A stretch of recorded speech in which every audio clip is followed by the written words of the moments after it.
let's discuss intelligently the origins of evil. All right.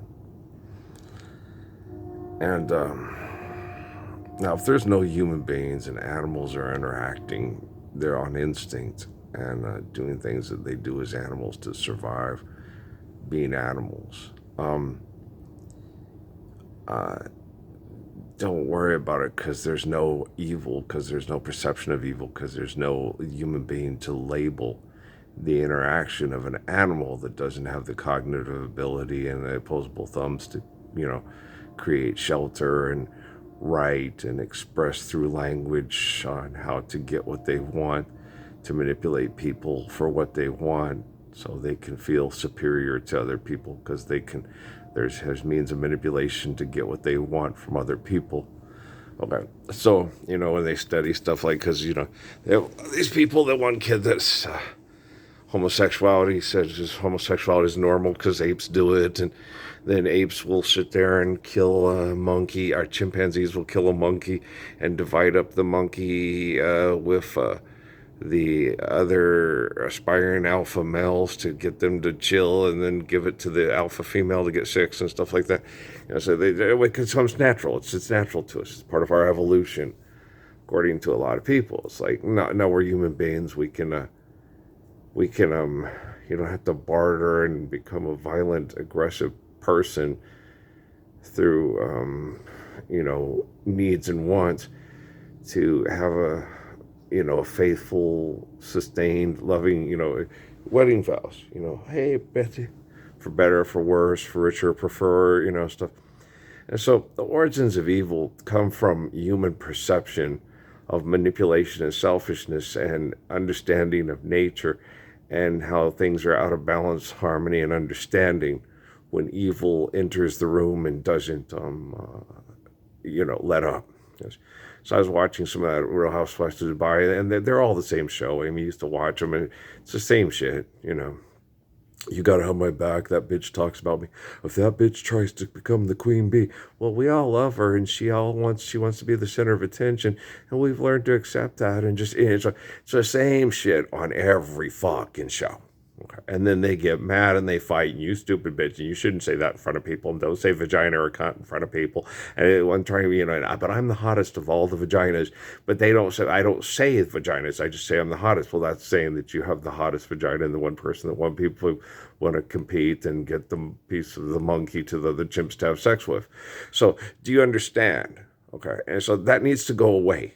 That needs to be eliminated from human. The one lady, you don't say that in front of people. It's like, yeah, you do say that in front of people in order to stop the irrational, selfish, manipulative behaviors that people do to be rich, hot people on TV that poor people live vicariously through, and then invent a Jesus in the clouds that's better than the living Messiah because you're just a hater. It's like, oh, shut up and forgive debt and trespass, love one, eternal, faithful peace already. Fuck. Okay.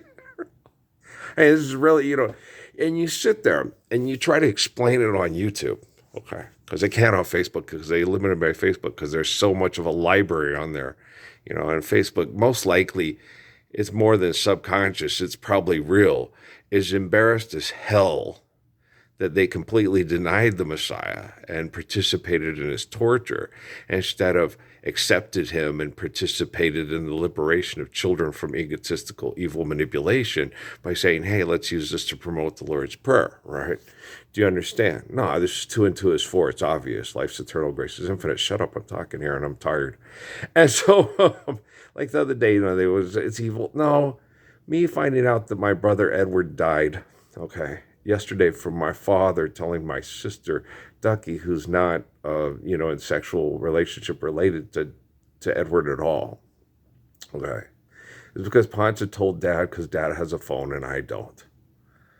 Okay, and people are embarrassed to talk to me because they participated in my abuse and still have the invisible Jesus God, NASA God in the sky that's better than me, and one day I'll be sorry for not accepting that make-believe God. Like what happened to me with the Ponce, with Paul. Okay, my brothers, were Steve Stack's kids, and they used to sit there and how there's sibling rivalries, jealousies, and stuff. You get your mom and dad I don't get my mom and dad's like, you have a stepmom who's really cool. Well, they don't like their stepmom because of this and that. Or, it's really weird. Just all the conflict that is involved in sexuality and primeval, manipulation. It's really hard, like that Michael Martin Montgomery Murphy song, What's Forever For? It's really hard if you don't live the Lord's Prayer and you don't practice the principles, okay, of virtue and kindness and stuff, you'll destroy good things, and you'll destroy good relationships, and you'll destroy meaningful interactions. Like when I was dating Yolanda Denise Gilliard, and they're like, well, Miriam was trying. Yeah, Miriam was, because she heard it through the grapevine. Okay. And my mom, might even be my mom who was the main cause of it. Because Miriam fell in love with me because I was such an amazingly faithful, kind, considerate, caring, and protecting man of women and children and stuff, and wouldn't cheat and things like that.